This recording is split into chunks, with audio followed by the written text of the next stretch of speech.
안녕하세요. 이 작가입니다.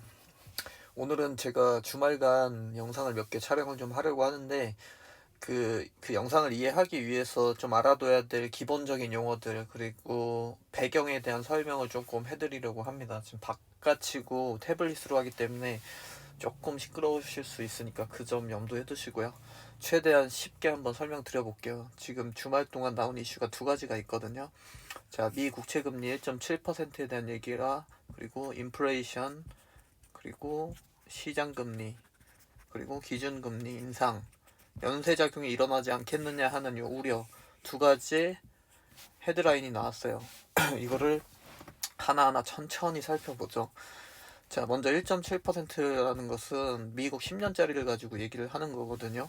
근데 제가 이거 지난번부터 말씀드렸죠. 1.5% 수준은 용인할 수 있는 수준이다. 역으로 영매수 찬스로 잡으셔라 라고 설명을 드렸잖아요. 그 기준점을 아이비들이 이제 높인 거예요. 1.5%에서 우려를 내다가 이제는 1.7% 나아가서 2.0% 구간까지 그 허용 범위를 확대하겠다. 뭐 이런 의미로 해석을 하시면 되고요. 자, 1.5%는 말 그대로 제가 명목채라 했잖아요. 명목금리라 했죠. 명목금리를 보는 게 아니라 실질 금리를 봐야 된다 했잖아요. 제가 실질 금리를 본다는 의미는 뭐냐면, 자, 이렇게 우리가 돈을 가지고 있어요. 이 돈을 가지고 만약에 이 돈을 가지고 자, 이 채권에다 투자를 했다 치죠. 그러면 매 년마다 1.5%의 보장 이율을 지급을 해준다는 의미라고 했잖아요. 그죠? 근데 만약에 이때 이것만 보면 안 되죠.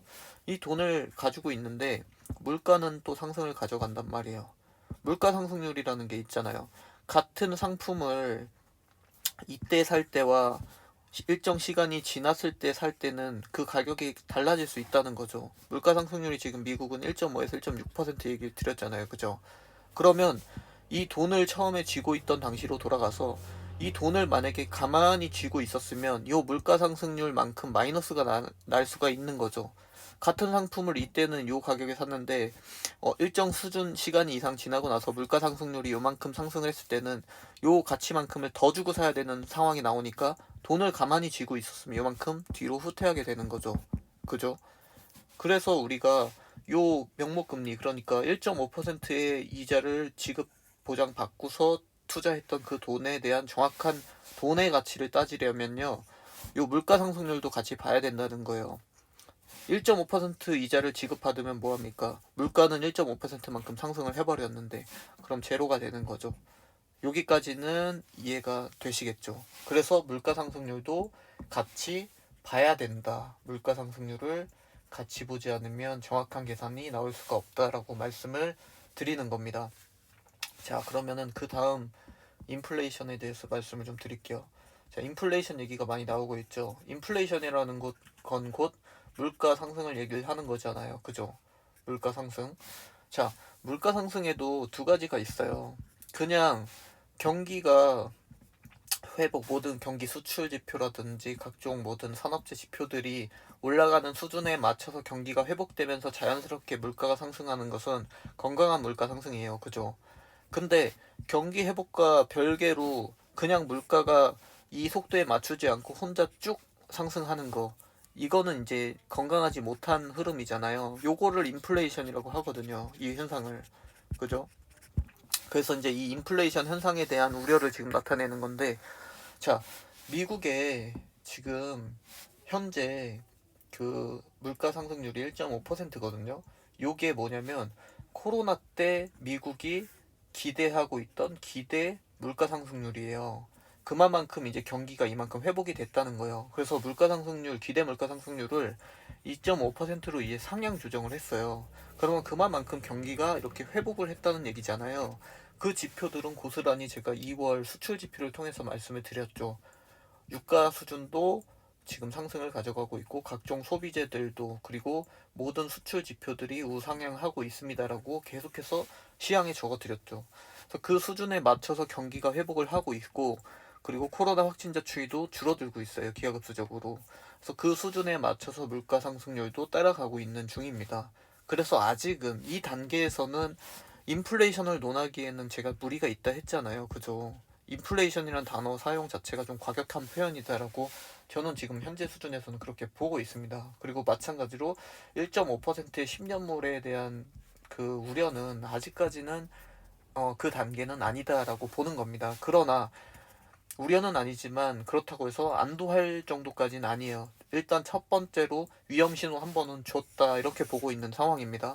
그래서 차후에 16일, 17일에 있을 연준 의장의 입이 가장 중요해진 시점이다라고 보는 겁니다. 딱 여기까지 일단 중심을 제가 잡아드릴게요. 그렇게 이해를 하고 갈게요. 인플레이션 하니까 자꾸 용어가 힘드실 수 있어서 제가 요거 용어 설명 간단하게 해드리고 갈게요. 아까 말씀드렸죠.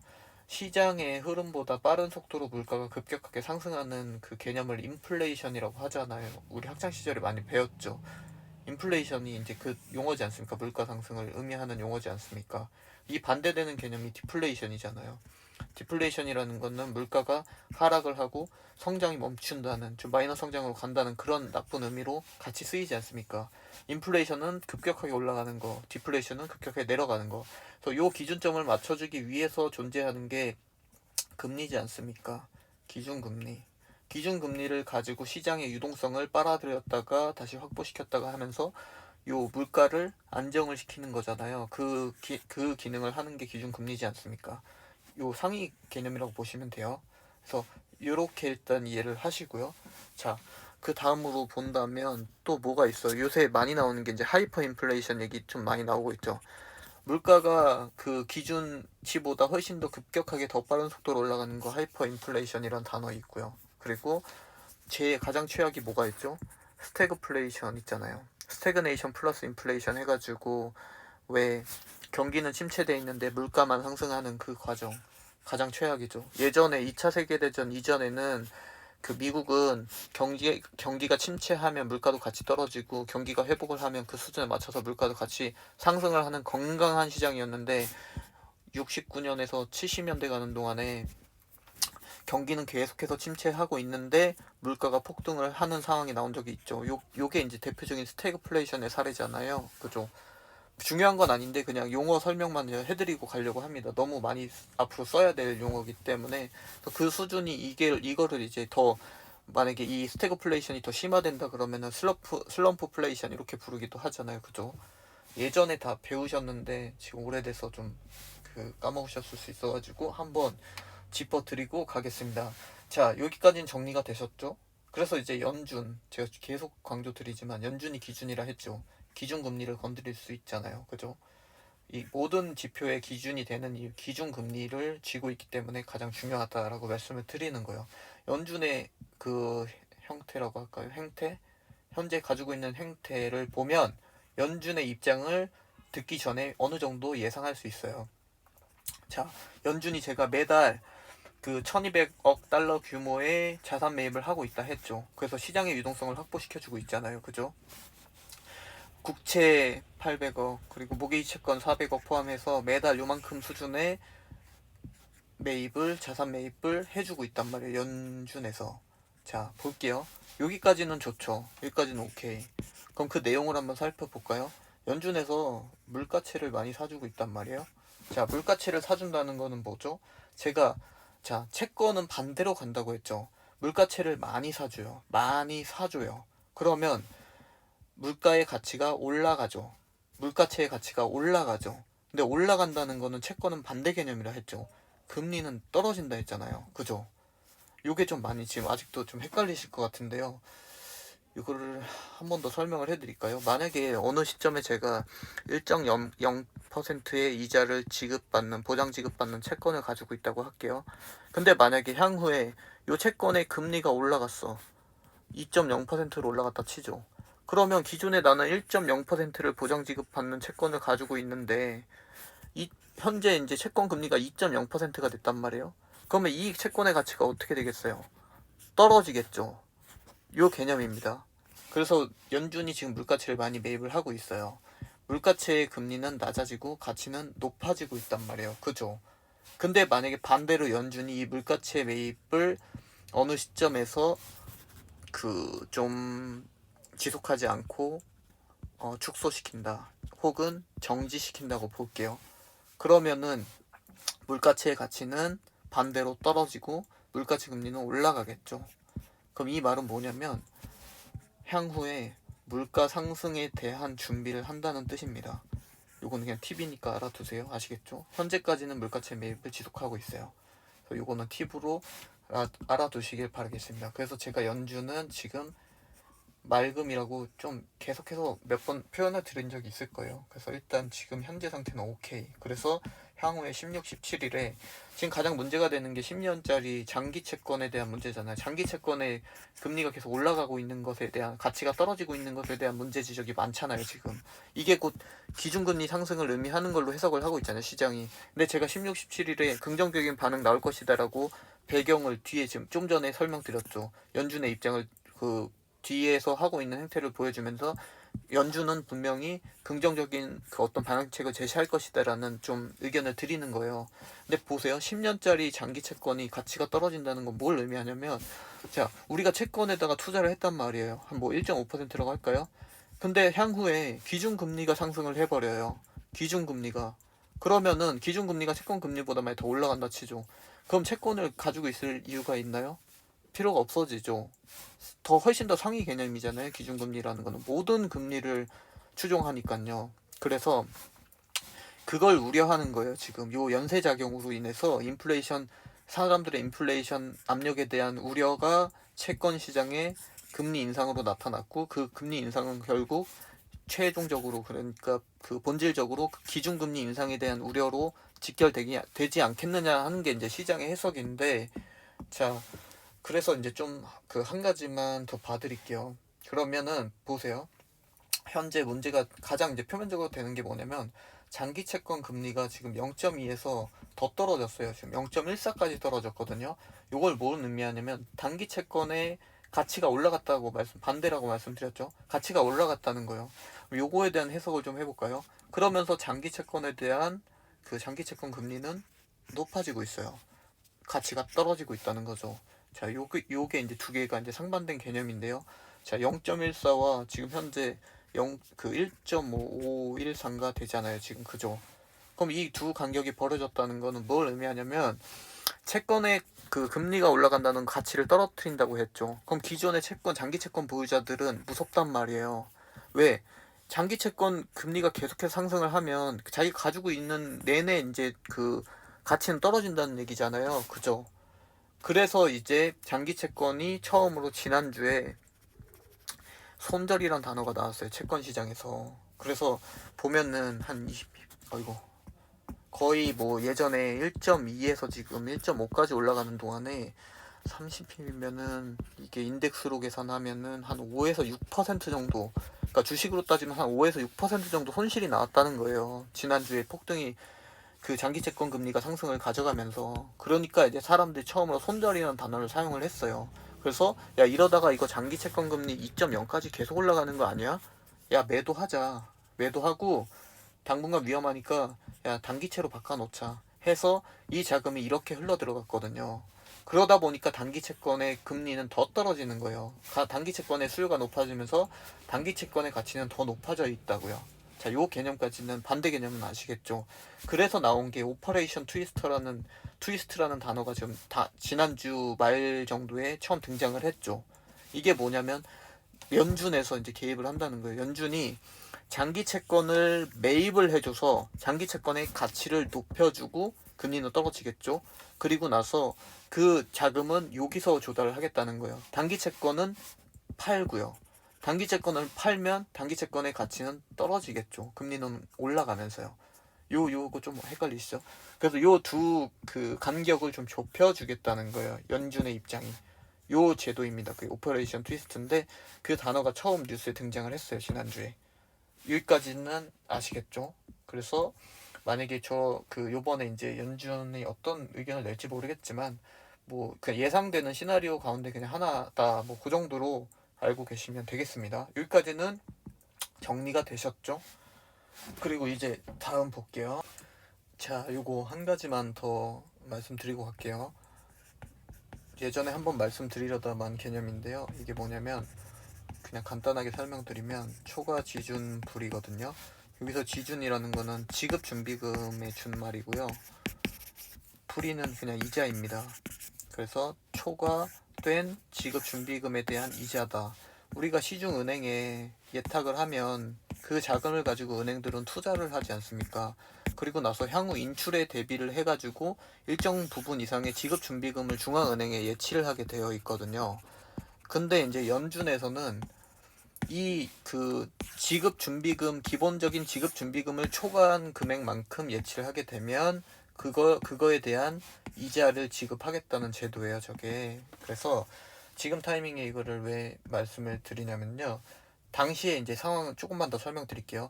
코로나 당시에 그 미국의 기준금리가 0%에서 0.25%였거든요.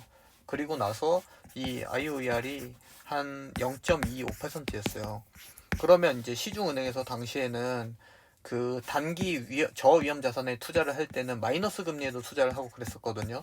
근데 그렇게 되면은 이 IOER을 0.25 준다 그러면은 투자를 안 할 이유가 없어지는 거죠. 그래서 이제 이 유동성을 빨아들이는 역할을 했던 게 요 제도고요. 요걸 통해 가지고 연준은 미국 장기국채나 혹은 MBS 같은 거를 많이 매입을 했단 말이에요. 주택 저당 증권이거든요.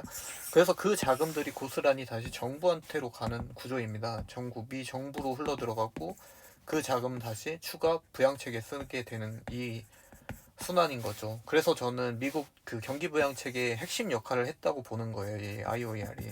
근데 지금 이 얘기를 왜 말씀을 드리냐면은 그래서 이제 그 2013년에 1조 달러를 운영을 하던 연준이 2020년대에 5조 달러로 늘어났고 그 자산 규모가 그다음 현재 7조 달러를 왔다 갔다 하고 있거든요. 그래서 요 그 역할을 연준에서 하는 수많은 역할 가운데서 이 제도가 주는 그 의미도 굉장히 크다고 보기 때문에 이 타임에 말씀드린 거고, 자, 향후에 또 다시 이제 나올 수 있는 거는, 자, IOER의 인상이에요. 왜? 단기채로 흘러들어갔던 수요들이 있지 않습니까? 그래서 이 단기채 금리보다 더 높은 수준의 IOER을 만들어줘가지고 이 단기채 수요를 좀 빨아들일 수 있는 그런 흐름이 나올 수 있다는 거죠. 그래가지고 자, 지준물이 인상이다 라는 말이 시장에 등장을 할 수가 있어, 차후에. 그래서 단순하게 요걸 통해 가지고 야, 긴축 아니야 또? 라고 해석 이제는 안 하실 수 있겠죠. 혹시나 이제 그런 걱정이 드실까 봐서 요 개념을 한번 잡아드리고 가는 거니까요. 그렇게 이해를 하시면 됩니다. 금융기관들이 자본을 조달하는 시장이 있거든요. 아이고, 왜 이렇지? 자, 시장이 있습니다. 크게 두 가지가 있거든요. 콜 시장 있고, 이거 많이 들어보시지 않았나요? 레포 시장이 있어요. 그래서 이렇게 이제 두 가지가 있거든요. 자, 볼게요. 우리가 은행에서 돈을 빌리듯이 금융기관과 은행들도 그 상위 개념의 중앙은행에서 돈을 빌려요. 그래서 이렇게 이제 크게 두 가지 시장이 있다고 보시면 되는데요. 콜 시장 같은 경우는 진짜 우리가 알고 있는 그 1금융권 은행들이 있고, 그 다음에 레포 시장 같은 경우는 은행도 있지만 뭐 2금융권부터 시작해서 증권사들이 여기에 다 포함이 됩니다. 그래서 이 차이가 뭐가 있느냐? 콜 시장 같은 경우는 보통 하루 이틀짜리 단기물을 많이 사용을 하는데 담보가 없어요. 신용이 좋지 않습니까? 근데 레포 시장 같은 경우는 담보를 걸고 돈을 빌립니다. 그래서 이렇게 이제 두 개의 차이는 아시겠죠? 그래서 이제 여기서 이 담보라는 것은 증권사들이 국채를 가지고 담보를 설정을 걸어요. 그래서 이제 요 레포가 의미하는 요거를 한번 알려드릴게요. 요것도 들어보셨을 거예요. 환매 조건부 채권입니다. 환매 조건부 채권이 뭐냐? 그 은행에 담보를 맡긴다 했잖아요. 장기물 10년짜리를 맡긴단 말이에요. 그럼 10년짜리를 예치를 하고요. 그리고 요걸 담보를 해가지고 돈을 빌리는 거예요. 그렇지만 환매 조건부 일정 기간 이후에 이 채권을 반드시 다시 사가야 됩니다. 요거까지는 이해가 되시죠?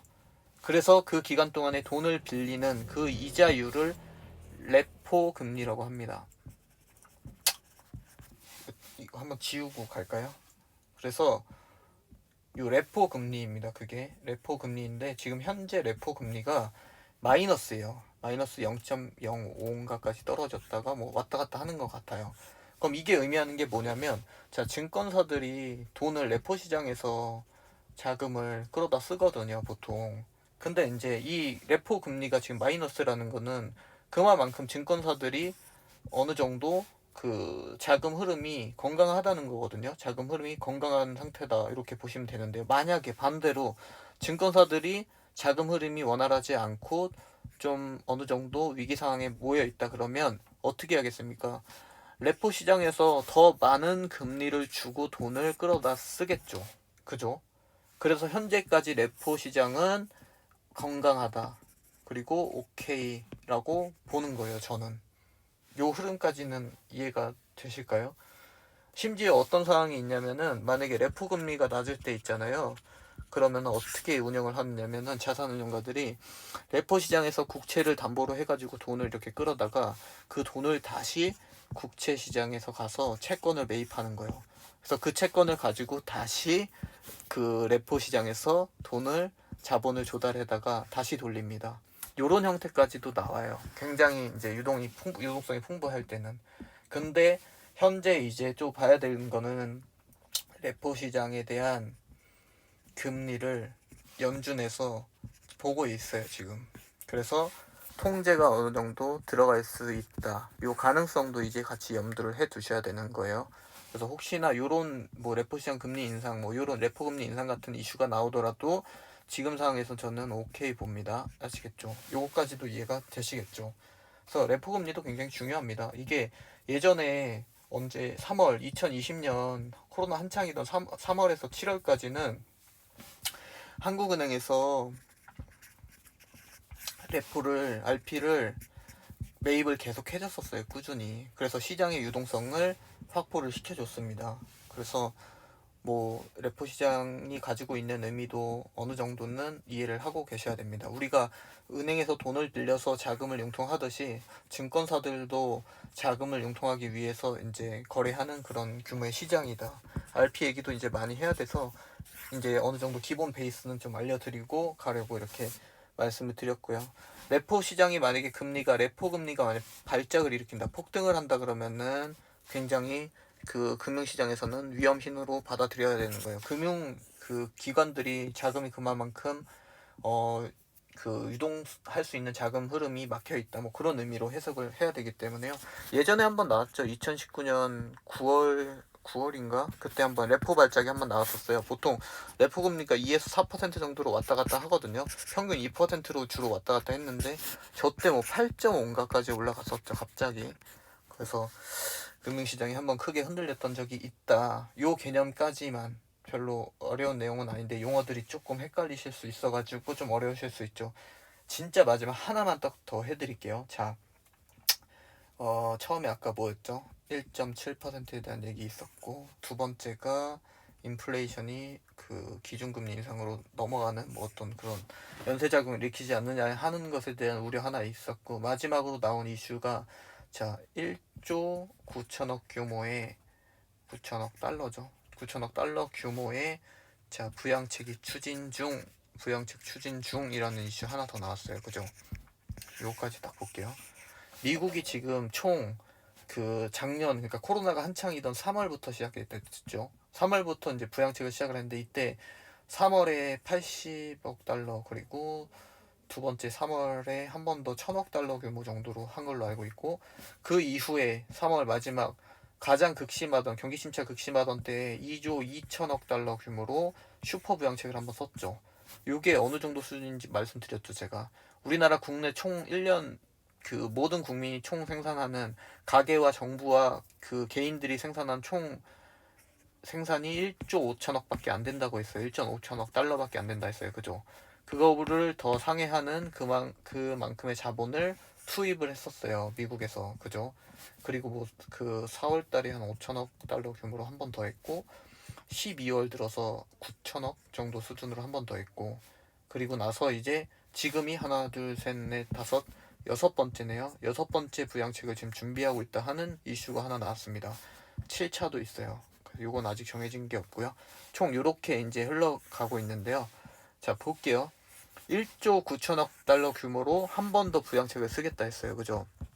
예전 같으면, 코로나 때 같으면 무조건 반가운 뉴스죠. 그죠? 유동성이 풍부해지니까요. 주식시장에. 그죠? 무조건 반가운 뉴스인데 이제부터는 조금 다른 시각으로도 봐야 되는 거예요. 왜? 경기가 그때는 완전히 수축 단계였어요. 그죠? 경기가 완전 무너져 있는 상태에서 나온 경기 부양책이었는데 지금 같은 경우는 경기가 이제 회복 국면으로 들어서 있단 말이에요. 미국 같은 경우는. 그래서 이제 저 자본들이 더 기하급수적으로 늘어나기 시작을 하면은 반대로 물가 상승의 압력을 줄 수 있는 구간으로도 들어갈 수 있는 거예요. 이제 역으로 말씀을 드리는 거거든요. 그래서 무작정적으로 그 자본이 계속해서 지금 상황에서 유입이 되는 게 예전처럼 그렇게 긍정적인 신호로 다 받아들일 수는 없다. 긍정 신호로 다 받아들일 수는 없고 그 내용에 대해서 조금 더 세밀하게 봐야 한다. 왜? 물가 상승률이 지금 허용 범위 내에서 움직이고 있지만 물가 상승률이 크게 올라갈 수 있거든요. 그렇다 보면은 오히려 자금이 계속 풍부해지는 것은 주식시장의 입장에서 봤을 때는 조금 더 뭐라 그래야 될까, 부정적인 방향으로 흘러갈 수 있는 가능성도 있다. 그거 같이 봐야 됩니다. 그 말은 결국에는 기준금리가 되겠죠. 또다시 기준금리 인상으로 연결이 되지 않는지 그 과정을 지금부터는 지속적으로 좀 살펴봐야 되는 단계에 와 있다. 이렇게까지만 정리를 해드릴게요. 처음부터 정리할까요? 1.7%에 대한 얘기죠. 1.5까지는 오케이. 그리고 지금 딱 그 사이에 걸쳐 있죠. 그래서 그냥 안정 범위 정도. 근데 이거는 제가 우리나라 주시장 기준으로 잡아드렸죠. 그 다음에 코스피 3000, 코스닥 900 정도 선으로 지지 역할을 가지고 있는 그 지점이 한 요 정도 수준이다라고 그 정리를 그때 한번 해드렸죠. 그리고 오퍼레이션 트위스트가 갖는 의미 아까 설명드렸죠. 그리고 나서 지준부리 인상, 이것도 설명을 드렸는데요. 지준부리 인상에 대한 얘기도 해드렸죠. 이것도 충분히 나올 수 있다. 현재 상황에서는 단기채 급등에 따른 피로감으로 인해서 충분히 나올 수 있을 만한 이슈다라고 정리를 한 번 더 해드렸고, 마지막이 1조 7천억 달러 부양책에 대한 얘기죠. 1조 7천억 달러 부양책이 곧 모두 긍정적일 수는 없다. 내용을 잘 지켜봐야 된다. 자, 여기까지 정리를 해드렸어요. 그죠? 그러면은 이제 마지막으로 봐야 되는 거 하나죠. 16에서 17일에 있을 연준 의장의, 파월 의장의 의사 발언 굉장히 중요해졌다. 시장은 지금 굳이 따지자면 저는 50대 50 정도로 보거든요. 50대 50에 그냥 그 아슬아슬한 외줄타기를 지금 하고 있다 보는 거예요. 그래서 시장의 이제 그 방향성을 정확하게 제시할 수 있는 연준 의장의 발언이 가장 중요해진 상황이다라고 보는 거예요. 그래서 요 50대 50의 확률을 이렇게 끌어다가 제가 현금 유동성 50% 정도는 유지해주세요.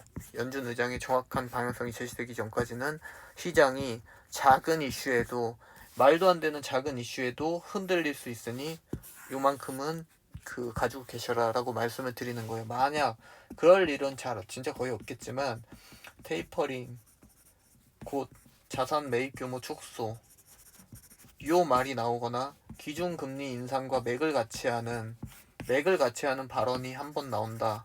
그러면 시장은 굉장히 크게 흔들릴 수 있습니다. 테이퍼링 수준으로 나온다 그러면은 코스피는 2700, 코스닥은 800선까지 잡아두셔야 되고요. 만약 기준금리 인상 이슈로 만약에 직결된다, 시장이 더 진짜 크게 흔들린다 그러면 여기서 많이 뺄 수 있어요. 그래서 요 정도 지점까지는 뭐 거의 희박하지만 그래도 머릿속으로는 담아두세요. 아시겠죠? 아예 아무것도 모르고 있는 상태에서 당하는 것보다는 알고 있어야 대응이 되지 않습니까? 그죠? 크게 이렇게 세 가지 하락을 맞을 수 있다. 어떤 발언에 의해서 이런 하락이 나올 수 있으니까요. 머릿속에 한 요 정도 시나리오는 쥐고 계시고요. 거의 희박하긴 하지만 그래도 머릿속에 담아두고 있는 거랑 많이 다르니까요. 자, 요거를 한번 머릿속에 어느 정도만 인식해 두시고요. 만약에 연준에서 거의 확률이 더 높은데 긍정적인 어떤 제시를 해준다, 장기채에 대한 어떤 방어 대책을 한번 내준다 하면요, 그러면은 시장은 어느 정도 저는 회복을 할 거라 봅니다. 그리고 요 회복을 한다는 거는 어차피 지금 지표상의 문제는 없어요. 지금 제일 문제가 되는 거는 여러 번 말씀드렸지만 투자 심리거든요. 그 사람들의 투자 심리에 따라서 급격하게 장이 흔들리는 건데요. 그 거기에다 이제 플러스로 중국이죠. 중국 부양책 축소 정도가 이제 그 역할을 계속해서 이어주고 있는 상황인데, 지금 시장이 제가 그때 말씀드렸지만 18세 소녀처럼 굉장히 민감한 상황이다. 작은 이슈에도 이렇게 탕 하고 내려갈 수 있다라고 말씀을 드렸잖아요. 그래서 그 개념으로 보시면 되니까요. 반대로 그 연준에서 긍정적인 제시안을 낸다고 하면은 또 긍정적으로 금방 올라설 수도 있으니까요. 그 부분까지 한번 감안을 해 두시고요. 항상 현금 유동성 50% 정도는 유지하면서 차후에 뉴스가 굉장히 이제 많이 나올 거거든요. 여러 가지 뉴스 다음 주부터. 그래서 그 뉴스들을 하나하나 보면서 또 그 나름의 해석을 해야 되겠죠. 다 믿을 수도 없습니다. 뉴스가 워낙 거기서 걸러낼 거 걸러내고 또 나름의 해석을 가지고 해야 되기 때문에 그것도 한 50% 정도밖에 믿을 수 없지만, 어쨌든 지금 현재 국면은 이렇게 가 있다. 거시경제를 보지 않고서 올바르게 시장을 볼 수 없다. 여기까지 알려드리고, 그렇기 때문에 굉장히 어려운 용어여서 저도 설명하면서도 저도 지금 막 복잡하거든요. 머릿속에 설명을 하려다 보니까. 근데 좀 천천히 뭐 이렇게 보시든지 하면서, 여러 번 보시든지 하면서요, 요 기본 개념은 알고 계셔야 됩니다. 2021년 내내 분명히 뉴스에서 지속적으로 등장할 만한 다 이슈들이 있기 때문에 알고 계시길 바라겠습니다. 자, 여기까지 마무리를 할게요.